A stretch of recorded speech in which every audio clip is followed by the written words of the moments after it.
فلا وربک لا يؤمنون حتى يحكموك فيما شجر بينهم ثم لا يجدوا في انفسهم حرجا مما قضيت ويسلموا تسلیما۔ اے میرے محبوب مجھے آپ کے رب کی قسم، اب تھوڑا غور فرمائیں، اللہ میرے نبی کا رب ہے، اللہ ہم سب کا رب ہے، اللہ اپنے حبیب سے فرما رہے ہیں مجھے آپ کے رب کی قسم۔ تو لگتا یوں ہے کہ قسم اٹھانے والا رب کوئی اور ہے اور رب محمد کوئی اور ہے۔ فلا وربک، مجھے آپ کے رب کی قسم۔ یہ عربی میں جب محبت کی انتہا ہو تو یوں بات کی جاتی ہے، یہ محبت کی انتہا جب اللہ پیار کرتا ہے تو ہم کیوں نہ کریں۔ میرے محبوب مجھے آپ کے رب کی قسم، لا یؤمنون، یہ آپ ٹورانٹو والوں کو بتا دیں، حتیٰ یحکموک فیما شجر بینہم، جب تک آپ کی غلامی میں نہیں آئیں گے، جب تک آپ کا عشق اور محبت نہیں ہوگا، میں ان کے ایمان کو قبول نہیں کروں گا۔ اس پر ایک واقعہ سناتا ہوں۔ ایک صحابی آئے، یا رسول اللہ میرا پڑوسی ہے، اس کی کھجور ایسے ٹیڑھی ہو کر میرے گھر میں چند اس کی شاخیں ہیں، ان پہ پھل لگتا ہے، وہ جو ٹوٹ کے گرتا ہے میرے بچے اٹھا لیتے ہیں، ہم غریب ہیں، وہ بھاگا بھاگا آتا ہے ان کے منہ سے کھجور نکال لیتا ہے۔ اس کو کہیں کہ بچوں پر اتنی زیادتی نہ کرے۔ آپ نے اس کو بلایا، وہ منافق تھا، آپ نے اس سے فرمایا بھئی ایک سودا کرتے ہو؟ کہا جی کیا؟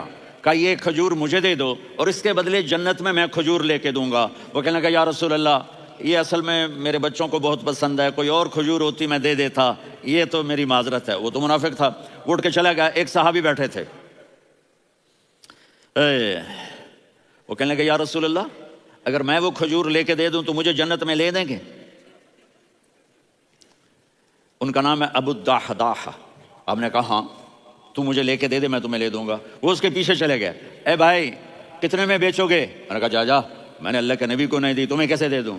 کہا اچھا بھائی منہ سے بول کتنے لینے ہیں؟ تو اس نے جان چھڑانے کے لیے کہا کہ اپنا سارا باغ مجھے دے دے، کھجور لے لے، باغ میں 600 کھجوریں اور یہ کھجور کسی اور کو دینی ہے۔ تو کہتا ہے پکے ہو، پھرو گے تو نہیں؟ کہا میں پاگل ہوں، میں پھروں گا، مجھے 600 کھجوروں کا باغ مل رہا ہے۔ انہوں نے کہا ڈن، کھجور میری باغ تیرا۔ وہ بھاگے بھاگے آئے، یا رسول اللہ میں نے سودا کر لیا۔ کہا کیسے کیا؟ کہا سارا باغ دے کے کھجور لے لی۔ آپ نے کہا پھر میرا سودا بھی بدل گیا۔ کم من عدق رداح ودار فیاح لأبی الدحداح فی الجنہ۔ میرے ساتھی میں اپنی آنکھوں سے دیکھ رہا ہوں کہ اللہ نے تیرے لیے جنت میں ایک گھر نہیں محل بنا دیے سینکڑوں، اور ایک باغ نہیں ہزاروں باغ تیرے لیے تیار کر دیے۔ یہ ہے ایمان کی نشانی، یہ ہے محبت کی نشانی۔ میرے نبی کی جس سے یہ ہمارے بچے نہیں ہیں یہ کھلاڑیوں جیسے بال بناتے ہیں۔ ایک چھوٹا سا بچہ مجھے کراچی میں ملا تو وہ جو عجیب سے بال نہیں یہاں سے اوپر ہو جاتے ہیں، تو میں نے کہا یہ تم نے بال کیسے بنائے ہوئے ہیں؟ کہا آپ کو پتہ نہیں، میسی کوئی تھا، میسی، ہاں آپ کو پتہ نہیں میسی کے بال ایسے ہیں؟ میں نے کہا بیٹا برے لگتے ہیں۔ کہا کیسے میسی کے بال ہیں برے کیسے لگتے ہیں؟ جب آدمی کسی کو بڑا بنا لیتا ہے اس کو فالو کرتا ہے۔ اللہ کے محبوب سے محبت کی نشانی کیا ہے کہ ہم نے ان کو فالو کرنا ہے۔ ان کی زندگی صرف 5 نمازیں نہیں ہیں، ان کی زندگی صرف 30 روزے نہیں ہیں، حج نہیں ہے۔ آپ ہر لائن سے اس قابل ہیں کہ آپ سے پیار کیا جائے۔ آپ اپنے وضع، شکل، صورت، سب سے پہلی چیز جو اٹریکٹ کرتی ہے وہ صورت ہے، وہ شکل ہے، وہ منظر ہے کہ آدمی اس میں گم ہو جاتا ہے۔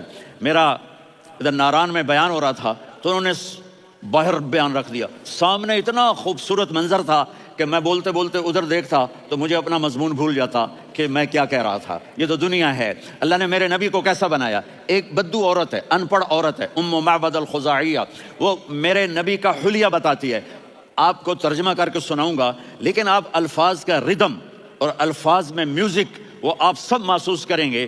وہ بدو عورت کہتی ہے رأیت رجلا ظاہر الوضاء ابلج الوجه حسن الخلق لم تعبه خجلة ولم تجر به سعلة وصيم قصيم في عينيه دعج في أشفاره وطف في صوته سحل في لحيته كثافة في عنقه سطع وصيم قصيم أكحل أحور أزج أقرن إن تكلم علاه البهاء وإن سكت فعلاه الوقار وكأن منطقه خرزات نظم ينحدرن۔ اللہ، پتہ چلا کہ الفاظ کا ردم، وہ کوئی بولو تو صحیح، کیا ردم ہے۔ اب ترجمہ سنو۔ وہ کہتی ہے اپنے خامد کو کہ ابو معبد ایک شخص آیا تھا، مجھے یوں لگا جیسے 14ویں کا چاند کپڑے پہن کے زمین پہ اتر آیا ہو۔ سبحان اللہ، کیا انتہائی خوبصورت، انتہائی حسین و جمیل، پیٹ نکلوا نہیں کہ بدصورت ہو جائے. پیٹ نکلاؤ تو آدمی سجے پاسے پیٹ کھبے پاسے، پیٹ سجے پاسے آپ کھبے پاسے. ارے بھائی سمجھ کے کھایا کرو، ہم کھانے نہیں آئے، زندگی گزارنے آئے ہیں. رمضان میں کیسی تباہی پھیلاتے ہو، سموسے بھی، پکوڑے بھی، مچھلی بھی، مرغی بھی، پھر اوپر سے 7 اپ. وہ کہتے ہیں وہ اس میں تو گیس ہوتی ہے، اس کا گیس باہر نکلتی ہے تو ڈکار آتا، کہتا ہے شکر ہے ہاضمہ ہو گیا. وہ ہاضمہ نہیں ہوتا، ستیہ ناس ہو گیا.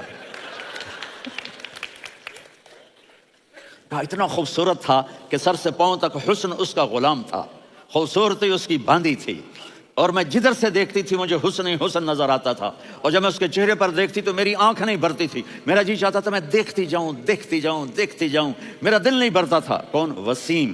وسیم اسے کہتے ہیں جس کو دیکھنے سے دل نہ بھرے. قسیم، جدھر سے دیکھو حسن ہو اسے کہتے ہیں قسیم. تو اس کی آنکھیں بڑی موٹی، احور، ادعج، اشکل، انجل، ابرج، اہدب، یہ سب میرے نبی کی آنکھوں کی تعریف ہے. ان 5-6 الفاظ کا ایک مطلب ہے کہ اللہ نے کائنات میں ایسی حسین آنکھ کسی کی بنائی نہیں تھی. حسن و جمال آنکھوں میں، اور پلکیں بڑی لمبی. یہ عورتیں یہاں نکلی لگا لیتی ہیں نا لمبا لمبا کرنے کے لیے، تو میرے نبی کے قدرتی یہ بال لمبے تھے حسن کو بڑھانے کے لیے. داڑھی بڑی خوبصورت تھی. زبان میں، آواز میں جادو تھا، آواز میں کشش تھی، آواز میں ایک ایسا دل کھنچتا تھا. گردن لمبی تھی، سر سے پاؤں تک حسن و جمال تھا. جب وہ بولتے تھے نور چھا جاتا تھا، جب وہ خاموش ہوتے تھے وقار چھا جاتا تھا. اور سوا البطن و صدر، سینہ اور پیٹ برابر. سبط القصب، سیدھا قد تھا، سیدھا قد، بالکل سیدھا قد. عریض المنکبین، چھاتی چوڑی تھی. طویل الزندین، بازو لمبے تھے. رہب الراحہ، یہ ہتھیلی بڑی چوڑی تھی. چوڑی ہتھیلی سخاوت کی نشانی ہوتی ہے. رہبر مسیح القدمین، پاؤں اتنے نرم تھے لگتا تھا اس پر تیل لگا ہوا ہے اور پانی اس سے یوں نیچے چلا جاتا تھا. اور یمشی تکفین، کندھے جھکا کے چلتے تھے. اللہ اکبر. یہاں 4 آدمی سلام کریں تو آدمی یوں ہو جاتا ہے، اور میرے نبی کو فرشتے سلام کر رہے ہیں اور آپ یوں چلتے تھے، ایسے ایسے چلتے تھے، تھوڑے سے کندھے جھکا کے چلتے تھے. ایسے آپ کبھی نہیں چلے. جو دیکھنے میں ایسا حسین ہو اس سے پیار کیوں نہ کیا جائے. خاندان اونچا ہو تو آدمی اس کی قدر اور عظمت کرتا ہے. میرے نبی کا خاندان کیا ہے؟ میرے نبی نے فرمایا اللہ نے آدم کی ساری اولاد سے عرب کو چنا، عرب کی ساری اولاد سے مضر کو چنا، مضر کی ساری اولاد سے قریش کو چنا، قریش کی ساری اولاد سے ہاشم کو چنا، اور ہاشم کی ساری اولاد سے اللہ نے مجھے چنا. میں سب سے اعلیٰ خاندان کا ہوں، عالی نسب ہوں. میرے اللہ نے میرے 10 نام رکھے ہیں. میں محمد، میں احمد، میں ماہی، میں حاشر، میں عاقب، میں فاتح، میں ابو القاسم، میں طٰہٰ، میں یاسین. یہ جو مائیں بیٹھی ہیں ان سے پوچھو. میں ایک مثال دیتا ہوں. محبت ہوتی ہے نا، چھوٹا بچہ گود کا، میرا چاند، میرا دلارا. یہ اس کا بچہ ہے بٹن جتنا، یہ نبیل کا اتنا سا ہے، تو اس کو کبھی یوں اٹھاتا ہے، کبھی یوں اٹھاتا ہے، کبھی یوں اٹھاتا ہے، کبھی یوں اس کو لوریاں دیتا ہے. میرا چاند، میرا کالا ٹٹ، میرا چاند، میرا چاند، میرا چاند.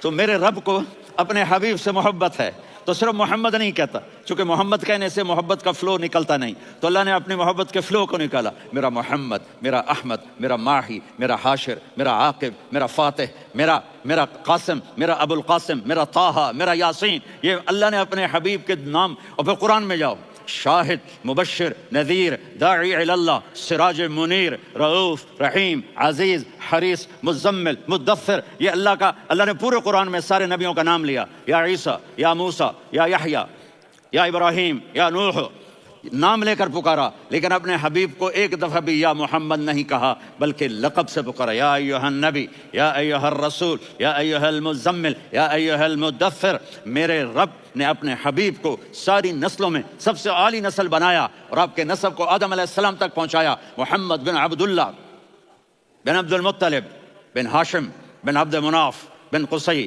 بن کلاب بن مرہ بن کعب بن لوی بن غالب بن فہر بن مالک بن نضر بن کنانہ بن خزیمہ بن مدرکہ بن الیاس بن مضر بن نزار بن معد بن عدنان بن اود بن حمیسہ بن سلامان بن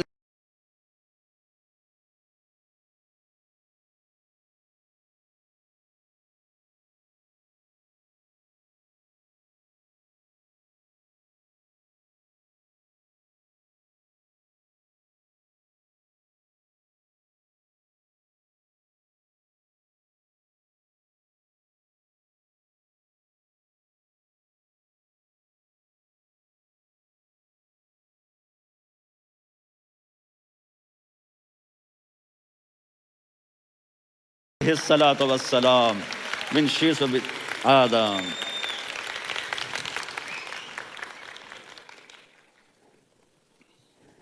اگر اپنے نبی سے پیار نہ کریں تو کس سے پیار کریں؟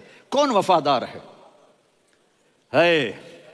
قیامت کا منظر ہوگا، میں اپنی بیگم سے کہوں گا میں تمہیں نہیں پہچانتا، میرے رب کی قسم، یوم یفر المرء من اخیہ وامہ وابیہ وصاحبتہ وبنیہ یود المجرم لو یفتدی یومئذ من یومئذ بنیہ وصاحبتہ واخیہ وفصیلتہ التی تؤویہ ومن فی الارض جمیعا کلا۔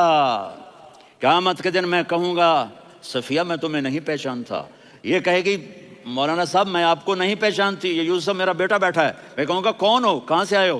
یہ کہے گا ابا آپ کون ہو، کہاں سے آئے ہو؟ بھائی بھائی کو نہیں پہچانے گا۔ ماں اور اولاد کا کتنا گہرا رشتہ ہوتا ہے، ماں کہے گی میں نے تمہیں جنا ہی نہیں ہے، اور جب جہنم میں ایک چیخ مارے گی تو سارے انسان اور فرشتے اور انبیاء ایسے گریں گے اور سب نفسی نفسی، آدم علیہ السلام نفسی نفسی، نوح علیہ السلام نفسی نفسی، ابراہیم علیہ السلام نفسی نفسی، اسماعیل، اسحاق، یعقوب، یوسف، یونس، عیسیٰ، موسیٰ، یوشع، لوط، شعیب، صالح، ہود، سارے انبیاء نفسی نفسی نفسی نفسی، میری جان بچا میری جان بچا۔ ایک طرف سے ایک آواز آئے گی، ایک آواز آئے گی، امتی امتی۔ واہ یا رسول اللہ، ہم آپ پہ قربان جائیں۔ جس دن ماں نہیں پوچھ رہی، نبی نہیں پوچھ رہے، بیٹا نہیں پوچھ رہا، بھائی نہیں پوچھ رہا، یا رب امتی امتی، یا رب امتی امتی، یا اللہ میری امت، یا اللہ میری امت، یا اللہ میری امت، تو نظریں طواف کریں گی۔ یہ آواز کہاں سے آ رہی ہے؟ یہ کون بول رہا ہے؟ سب سے الگ کون ہے جو امتی امتی کہہ رہا ہے؟ جب نظریں آواز کی طرف چلتے چلتے چلتے چلتے پہنچیں گی تو وہاں میرے آپ کے جولی پھیلا کے کھڑے، یا اللہ میری امت کو، یا اللہ میری امت کو۔ کون سی امت جو ساری زندگی شرابیں بیچتے رہے، جوئے کھیلتے رہے، زنا کرتے رہے، سود کھاتے رہے، جھوٹ بولتے، چوریاں کرتے رہے، ڈاکے مارتے رہے؟ میرا نبی کہہ رہا ہے میری امت کو بچا لے، میری امت کو بچا۔ تو اس سے پیار نہ کرے تو اور کس سے کرے؟ موت پہ رشتے ٹوٹ جاتے، میرے نبی نے اس دن بھی اپنے رشتے کو نہیں توڑا۔ ابراہیم جیسی شخصیت کہیں گے سنو اے اللہ تیری میری دوستی کا واسطہ مجھے بچا لے، تیری میری دوستی کا واسطہ مجھے بچا لے۔ عیسیٰ علیہ السلام کہیں گے یا اللہ میں اپنی ماں مریم کا بھی سوال نہیں کرتا، میری جان بچا لے، مریم جانے تو جانے میری عیسیٰ۔ 5 بڑے رسول ہیں، نوح، ابراہیم، موسیٰ، عیسیٰ، محمد صلی اللہ علیہ الصلوات والتسلیمات۔ عیسیٰ علیہ السلام کہیں گے یا اللہ میں اپنی ماں مریم کا بھی سوال نہیں کرتا، میری جان بچا۔ اور میرا نبی کہے گا یا اللہ میری امت کو بچا لے۔ کون سی امت؟ میں نے ساری زندگی اس کا مذاق اڑایا۔ میرا نبی کہتا دفع ہو جاؤ، دور ہو جاؤ میری نظروں سے، تم نے میری نسل کو قتل کیا، تم نے میرے گھرانے کو اجاڑ دیا۔ سب بلت یہ نہیں کہیں گے یا اللہ میری امت کے نیکوں کو بچا لے، میری امت کے متقی، میری امت کی رابعہ بصری، جنید بغدادی کو بچا، نہیں یا اللہ ساری امت کو میری جھولی میں ڈال دے، ساری امت کو میری جھولی میں ڈال۔ یہاں اللہ کہے گا وَلَسَوْفَ يُعْطِيكَ رَبُّكَ وَتَرْضَىٰ۔ معافی چاہتا ہوں، میں جذباتی ہو گیا ہوں۔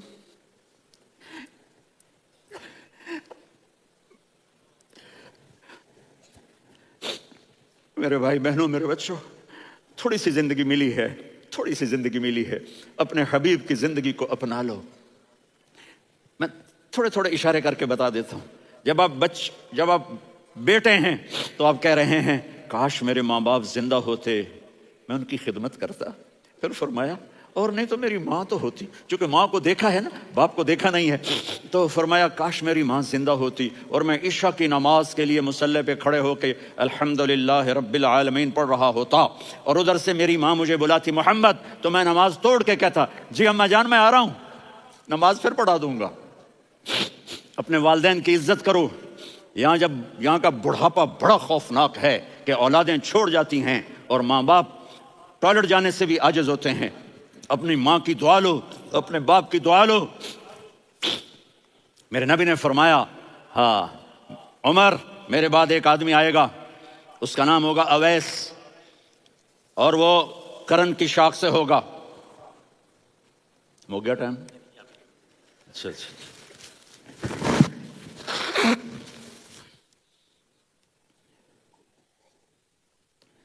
اس سے دعا کرانا، علی آپ بھی، عمر آپ بھی. یا رسول اللہ کس لیے؟ کہ اس نے ماں کی ایسی خدمت کی ہے کہ جب ہاتھ اٹھاتا ہے اللہ اس کے ہاتھ خالی نہیں لوٹاتا. حضرت عمر رضی اللہ تعالی عنہ نے حج کے موسم پر سارے حاجی کھڑے کر لیے، کہا بھائی یمن والے کھڑے رہو باقی بیٹھ جاؤ. تو بیٹھ گئے. پھر فرمایا کہ یمن والے بیٹھ جاؤ، قرن والے کھڑے رہ جاؤ. تو ایک آدمی کھڑا رہا. کہا تم قرنی ہو؟ کہا جی ہاں. اویس کو جانتے ہو؟ جی میرے بھائی کا بیٹا ہے لیکن تھوڑا پاگل سا ہے، آپ کیوں پوچھ رہے ہیں؟ حضرت عمر نے فرمایا وہ نہیں، تو پاگل ہے. کدھر ہے؟ کہا جو اونٹ چرانے گیا ہے ادھر عرفات کی طرف. تو آپ نے حضرت علی کو ساتھ لیا اور دوڑ لگائی سواری پر. دیکھا تو اویس کرنی ایک کیکر کے نیچے نماز پڑھ رہے تھے اور اونٹ چر رہے تھے. تو جب انہوں نے دیکھا کہ دو آدمی آ کے بیٹھ گئے تو انہوں نے نماز شارٹ کٹ کر دی. تو حضرت عمر نے پوچھا کون ہو بھائی؟ کہا جی میں مزدور ہوں. کہا تیرا نام کیا ہے؟ کہا جی اللہ کا بندہ. کہا رہے بھائی تیری ماں نے تیرا نام کیا رکھا ہے؟ اس نے تو نہ حضرت عمر کو دیکھا تھا نہ علی کو. وہ کہنے لگا بھائی تم کون لوگ ہو میرا انٹرویو کرنے والے؟ یہ تو میں اپنی زبان میں کہہ رہا ہوں. تو حضرت علی بولے کہ بھائی یہ ہیں امیر المومنین عمر بن خطاب اور میں ہوں علی بن ابی طالب. تو وہ ایسے کانپنے لگے. میں معافی چاہتا ہوں، میں پہلی دفعہ آیا ہوں، میں نے آپ کو دیکھا نہیں. فرمائیے آپ. حضرت عمر نے کہا ہاتھ اٹھا ہمارے لیے دعا کر. تو وہ رونے لگے. آپ نبی کے صحابی، میں عاجز مسکین، میں دعا کروں؟ میری اوقات ہے میں دعا کروں؟ کہاں ہمیں ہمارے نبی نے فرمایا تھا اویس آئے تو دعا کروانی ہے. عمر اور علی جیسی ہستیوں کو دعا کے لیے کہا جا رہا ہے. پیچھے تہجد ہے؟ نہیں. جہاد ہے؟ نہیں. علم ہے؟ نہیں. نماز ہے؟ نہیں. روزہ ہے؟ نہیں. زکوٰۃ ہے؟ نہیں. خیرات ہے؟ نہیں. کیا ہے؟ ماں کی خدمت، ماں کی خدمت، ماں کی خدمت. میرے نبی نے فرمایا لوگ جنت میں چلیں گے، اویس چلے گا. جب گیٹ پر پہنچے گا تو اللہ کہیں گے اویس کو پیچھے ہٹا دو، باقی اندر چلے جاؤ. تو اویس کرنے ڈر جائیں گے کہ یا اللہ جنت کے دروازے پر مجھے پیچھے ہٹا دیا. تو اللہ کہیں گے پیچھے دیکھو. ویسے پیچھے مڑ کے دیکھیں گے تو لوگوں کا مجمع ہوگا جو جہنم میں جا رہے ہوں گے، ایمان والے، گنہگار مسلمان. تو میرا اللہ کہے گا اویس اپنی انگلی کو پھیرتا جا، جس پر تیری انگلی پڑے گی تیری تو فیل سب کو جنت میں ڈال دوں گا. یہ ماں ہے. صرف ڈالر ہی سب کچھ نہیں ہے، یہ ماں ہے. میرے نبی نے فرمایا تیرا باپ تیری جنت کا سب سے بڑا دروازہ ہے. اگر تو نے باپ کو ناراض کر کے موت پائی تو تیرے لیے جنت کا دروازہ کھل نہ سکے گا. یہ باپ کا مقام ہے. پھر آپ نے 11 شادیاں کی. کیوں کی؟ سنو حدیث، ما تزوجت وما زوجت الا بوحی من السماء نزل به جبریل. کہا میرے ساتھیوں سنو، اللہ کی قسم میں نے کوئی شادی اپنی مرضی سے نہیں کی. میرے اللہ نے فرمایا یہاں کرو، میں نے کی. میں نے اپنی بیٹی وہاں دی جہاں میرے اللہ نے فرمایا. تو اتنی شادیاں کیوں کی ہیں؟ ہمیں گھر کی زندگی سمجھانے کے لیے. میری بات غور سے سنو، دنیا کا سب سے بڑا رشتہ خاوند اور بیوی ہے. سب سے مقدس رشتہ ماں باپ ہے، لیکن سب سے بڑا رشتہ خاوند اور بیوی ہے. جب یہ ٹوٹ جاتا ہے تو پوری نسل برباد ہو جاتی ہے. اس لیے آپ نے زندگی گزار کے دکھائی. آپ گھر میں جھاڑو دے رہے ہیں، آپ آٹا گوندھ رہے ہیں، آپ حضرت عائشہ کو لقمے بنا کے کھلا رہے ہیں اور حضرت عائشہ کی دلداری کے لیے فرما رہے ہیں عائشہ سننا حدیث طبرانی کی، عائشہ انہو لیہون علی الموت ان اریدک زوجتی فی الجنہ. عائشہ مجھے جب سے پتا چلا ہے نا کہ تو جنت میں میری بیوی ہے تو مجھے تو مرنے کا شوق لگ گیا ہے. اللہ کی قسم ہمیں سکھانے کے لیے تھا. جس نے اللہ کو دیکھ لیا ہو اسے عورت کی کیا خواہش رہ جاتی ہے. یہ ہمیں سکھانے کے لیے تھا کہ سب سے زیادہ عزت بیوی اپنے خاوند کو دے، خاوند اپنی بیوی کو دے. ہن لباس لکم وانتم لباس لہن. تمہاری بیوی تمہارا لباس ہے. اور اللہ بیوی سے کہتا تیرا خاوند تیرا لباس ہے. آپ نے 11 گھروں کو کس طرح آباد کیا، کس محبت سے کیا کہ 2 مہینے چولہا نہیں جلتا اور کسی کی زبان پر شکایت نہیں. یہ حسن سلوک، یہ محبت. حضرت عائشہ کی عمر تھوڑی تھی، جہاد کے سفر سے واپسی ہو رہی تو آپ نے صحابہ سے کہا بھی چلے جاؤ، سارے آگے چلے گئے تو صرف آپ دونوں رہ گئے. تو آپ نے کہا عائشہ دوڑ لگائیں. سبحان اللہ. حضرت ام عائشہ نے نہیں کہا، میرے نے عائشہ دوڑ لگائیں. میں کہا جی لگائیں. تو کہنے لگے ہم نے دوڑ لگائی. کہنے لگے میں آگے نکل گئی، آپ پیچھے رہ گئے. چند سال گزرے تو پھر ہم جہاد کے سفر سے آ رہے تھے تو آپ نے کہا صحابہ سے جاؤ بھی چلے جاؤ، آگے. وہ غائب ہو گئے. پھر آپ نے کہا عائشہ دوڑ لگائیں. تو میں نے کہا جی لگائیں. کون دنوں ذرا میں موٹی ہو گئی تھی.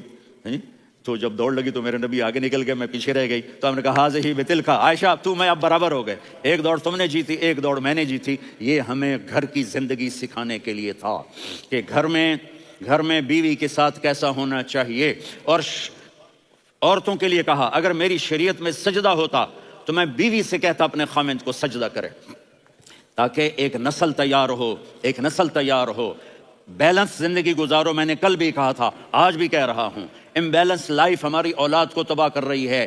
میرے پاس پرسوں 30-40 لوگ آ گئے، وہ یہاں جو ایک سلمہ صاحبہ ہیں، سلمہ ہی نام ہے نا، سلمہ زاہد، تو ایک نے کہا جی یہاں ہم اولاد کے بارے میں بڑے پریشان ہیں، کیا کریں، کوئی ہمیں اس کا سلوشن بتائیں۔ میں نے کہا بہت آسان ہے، ماں اپنے بچے کو ٹائم دے، نصیحت کی بات نہیں کر رہا ہوں، ٹائم دے۔ میں نے کل آپ کو شکل بنا کے دکھایا تھا کہ میرے نبی حسن حسین کو کمر پہ بٹھا کے کمرے میں چکر لگاتے ہیں، اتنے بڑے ہستی، اتنے بڑے نبی، اور بچوں کے لیے وقت نکال رہے ہیں اور ان کو لے کر گھوم رہے ہیں۔ پھر دونوں بھائیوں کو اتار دیتے اور ان کی بہن زینب کو بٹھاتے اور پھر کمرے میں چکر لگاتے، پھر فرماتے تمہارا اونٹ کیسا ہے۔ ایک دفعہ آپ سجدے میں گئے، فرض نماز، فرض، اور سجدہ لمبا، اتنا لمبا ہوا کہ صحابہ سمجھے اللہ کے نبی فوت ہو گئے۔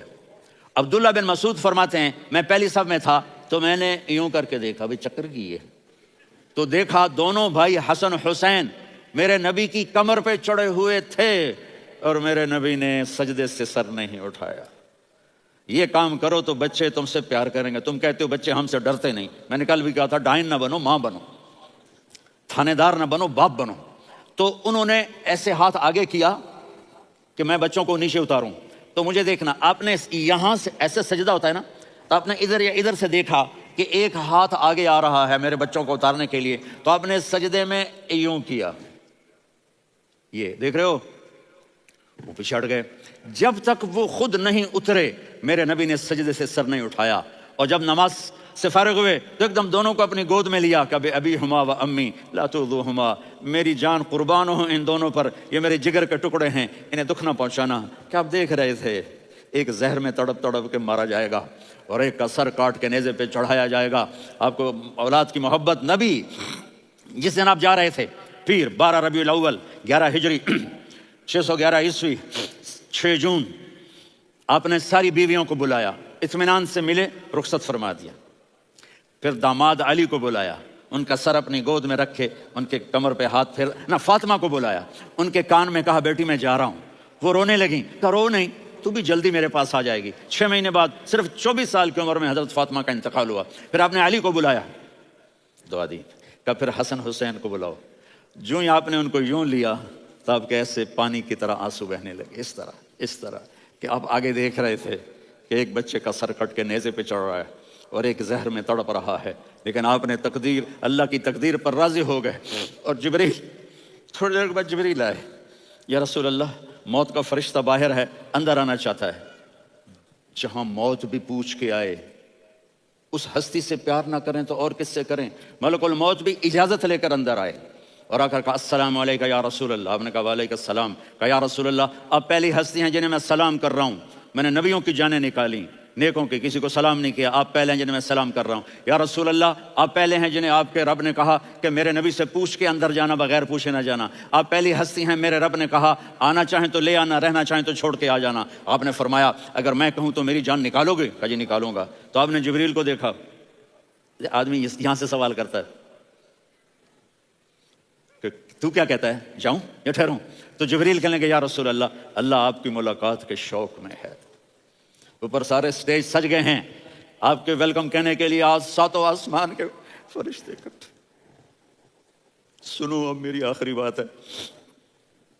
آپ نے کہا دیکھو حسن حسین کے لیے ہاتھ نہیں اٹھائے، دیکھ رہے تھے تڑپتا ہوا زہر میں اور کٹتا ہوا سر، ان کے لیے ہاتھ نہیں اٹھائے۔ آپ نے جبریل سے کہا جاؤ اللہ سے پوچھ کے آؤ میرے بعد میری امت کے ساتھ کیا کرے۔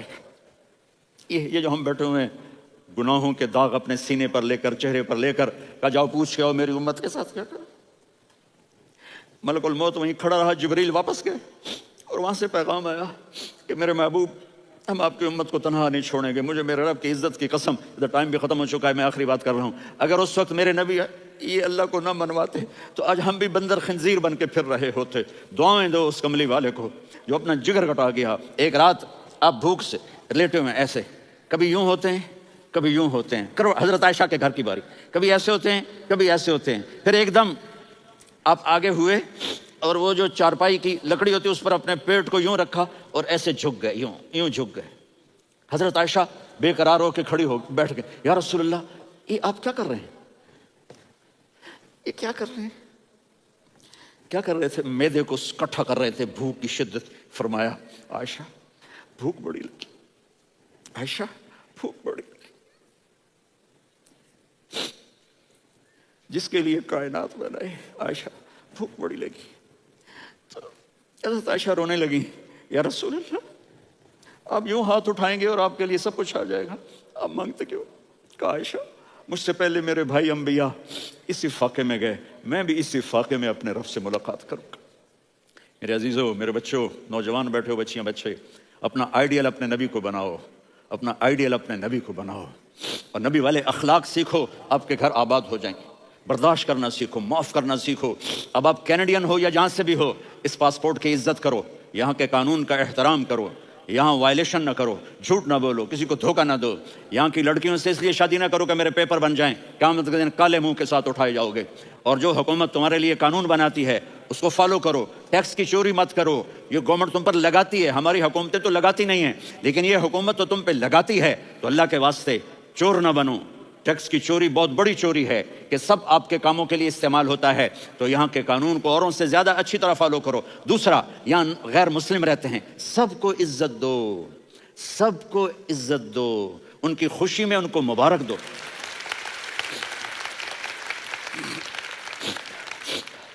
وہ ان پہ غم آئے تو جا کے ان کے دکھ درد کو بانٹو. وہ بیمار ہو جائیں تو ہاسپٹل پوچھنے جاؤ, وہ مر جائیں تو گھر والوں سے جا کر افسوس کرو. تب جا کر وہ اسلام کے لیے سوچیں گے کہ یہ کون ہے محبت کرنے والے, ہمدردی کرنے والے. ہم اپنے ہی کنویں میں گھوم رہے ہیں مینڈک کی طرح. کس طرح بات آگے جائے گی جب تک وہ ہمارے اخلاق نہیں دیکھیں گے, ہماری محبت نہیں دیکھیں گے, ہماری خدمت نہیں دیکھیں گے. کتنے یہاں اولڈ ہومز بنے ہوئے ہیں, چکر لگایا کرو, جا کے صرف ایک سمائل دے دو تو اس بوڑھے کا سارا دن اچھا گزر جائے گا. کتنے کرنے کے کام ہیں. اگر آپ کے پاس کینیڈین پاسپورٹ ہے تو آپ پاکستان میں جائیدادیں نہ بناؤ, یہاں اپنا سب کچھ خرچ کرو. وہاں کاروبار نہ کرو, یہاں کاروبار کرو. ادھر زکوٰۃ نہ دو, ادھر زکوٰۃ دو. یہاں بھی بہت زکوٰۃ کے مستحق لوگ آپ کو ملیں گے, یہاں خرچ کرو. 15 شعبان کی رات میں ہمارے ملکوں میں, جو ہمارے عجمی ملک ہیں, اس میں وہ کچھ ہو رہا ہے جو نہ میرے نبی نے کیا, نہ صحابہ نے کیا, نہ تابعین نے کیا. عجیب و غریب عبادات گھڑ لی ہیں, عجیب و غریب اس کے اعمال بنا لیے ہیں اپنی طرف سے, اور مسجدیں بھری ہوتی ہیں اور روشنیاں لگی ہوتی ہیں اور آتش بازی ہو رہی ہوتی ہے. میرے نبی نے اس رات کی فضیلت بتائی, عمل کوئی نہیں بتایا. جیسے یہاں کوئی صلاۃ تسبیح کی جماعت کرا رہے ہوتے ہیں, کوئی اجتماعی تہجد پڑھ رہے ہوتے ہیں, کوئی دیگیں چڑھا رہے ہوتے ہیں, کوئی آتش بازی کر رہے ہوتے ہیں, تو وہ اس میں اتنا غلو ہو گیا ہے کہ یہ بھی ٹھیک نہیں.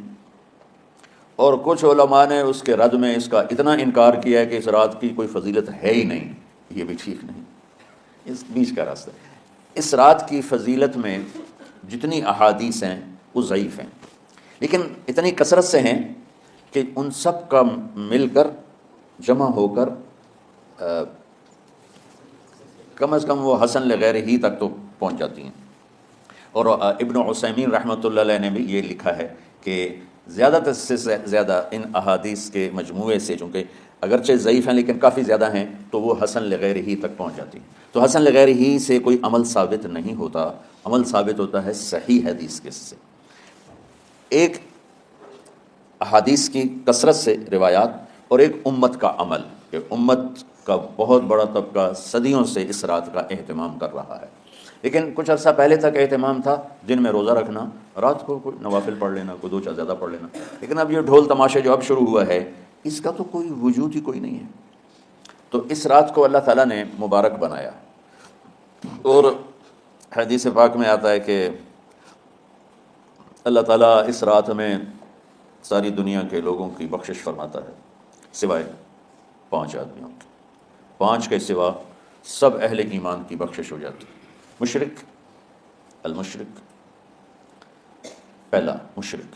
دوسرا مشاحن, مشاحن کیسے کہتے ہیں؟ دل میں بغض رکھنے والا, کینہ رکھنے والا.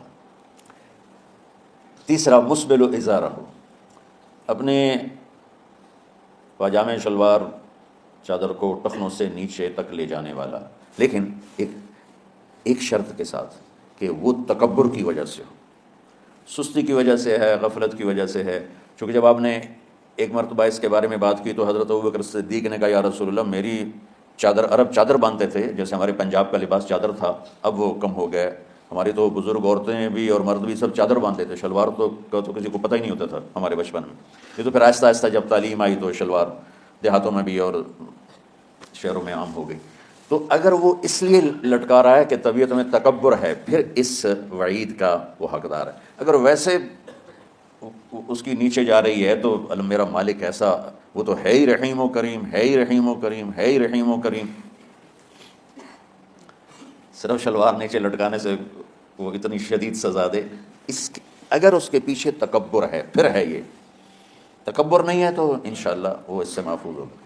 تو اپنی چادر کو لٹکانے والا، لیکن بشرط تکبر. کتنے ہو گئے؟ عاق لوالدیہ، ماں باپ کا نافرمان. نافرمان ایسا کہ دکھ دینے والا. چھوٹی موٹی اونچ نیچ تو ہر بچے سے ہو جاتی ہے، نہیں جن نے والدین کو ٹکڑے ٹکڑے کر دیا ہو اور ان کو دکھ دے دے دے دے کے ان کا سینہ چیر دیا ہو. چونکہ آپ کہتے ہیں پرزے پرزے کرنا کسی چیز کو، تو اپنے دکھ دے کر اپنی بدتمیزی کے ساتھ اس نے ماں باپ کا دل زخمی کر دیا ہو، ایک یہ نہیں معاف ہوتا. 5واں مدمن خمر، مسلسل شراب پینے والا، مستقل جو شراب کا عادی ہو.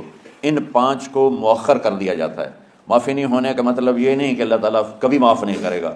معافی نہ ہونے کا مطلب یہ ہے کہ یہ 5 ایسے گناہ ہیں کہ اس کی وجہ سے بخشش رک جاتی ہے.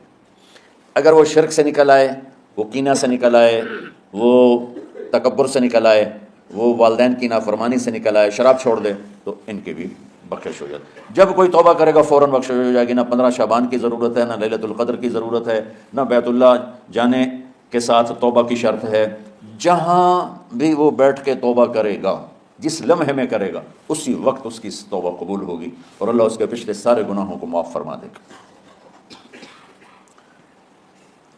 دن کا روزہ، رات کا قیام. زیادہ زیادہ قیام سے مراد نوافل ہیں، کوئی گھر میں پڑھ لے، کوئی مسجد میں پڑھ لے. نوافل نفلی عبادات گھر میں ہی افضل ہوتی ہیں. میرے نبی سنتیں ہمیشہ گھر سے پڑھ کے آتے تھے. تہجد اپنے گھر میں پڑھتے تھے، مسجد میں نہیں پڑھتے تھے. سوائے اعتکاف کے آپ اپنے نوافل سنتیں سب گھر میں پڑھتے تھے اور مسجد میں صرف فرض آ کے ادا فرماتے تھے. اور اس کے بعد بیٹھنا ہوتا تھا تو بیٹھ جاتے تھے، اٹھنا ہوتا تھا تو اٹھ جاتے تھے. تو اعتدال اللہ کو ہر چیز میں پسند ہے. دنیا جو مختصر ہے اس میں کیسے پسند نہیں ہوگا؟ آخرت جیسے معاملے میں بھی اللہ ہم سے کہہ رہا ہے اعتدال، امتن وسطا. ایسے عیسائیوں کی طرح ترک دنیا بھی نہ کرو، یہودیوں کی طرح دنیا کے پیچھے نہ پڑ جاؤ. رزق کے حلال بھی کماؤ، اپنے بچوں کو بھی دیکھو، اپنے فرائض کو بھی دیکھو جو دنیاوی ہیں، اور اللہ سے بھی اپنا معاملہ ٹھیک کرو اور درست کرو. بعد کے زمانے میں صحابہ کے بعد سے ہی ایک انتہا پسندی امت میں آئی. ساری ساری رات جاگنا. فلاں بزرگ تھے وہ رسے سے اپنے بالوں کو باندھ لیتے تھے کہ نماز پڑھتے پڑھتے جب نیند آئے اور جھٹکا لگے تو رسے سے بندھے ہوئے بالوں سے اس جھٹکے سے تکلیف ہو اور ان کی آنکھ کھل جائے اور پھر نفلوں میں شروع ہو جائے.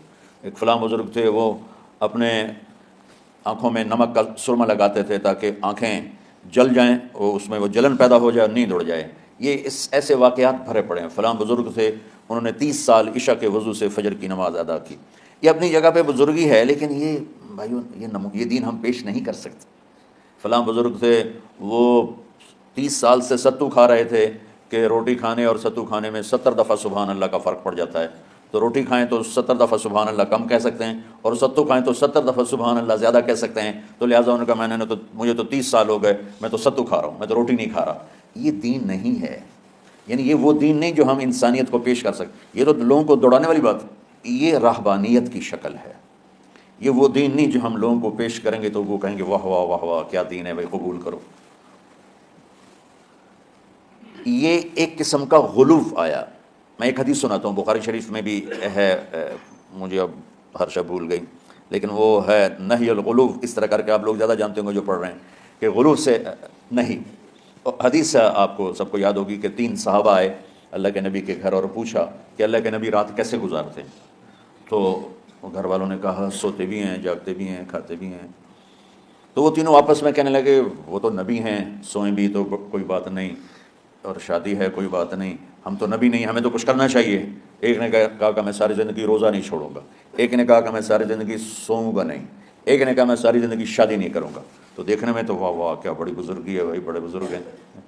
ہمارے نبی کو پتہ چلا آپ نے تینوں کو بلا لیا. کہا تم مجھ سے زیادہ اللہ سے ڈرنے والے ہو، میں تم سے انا اتقاکم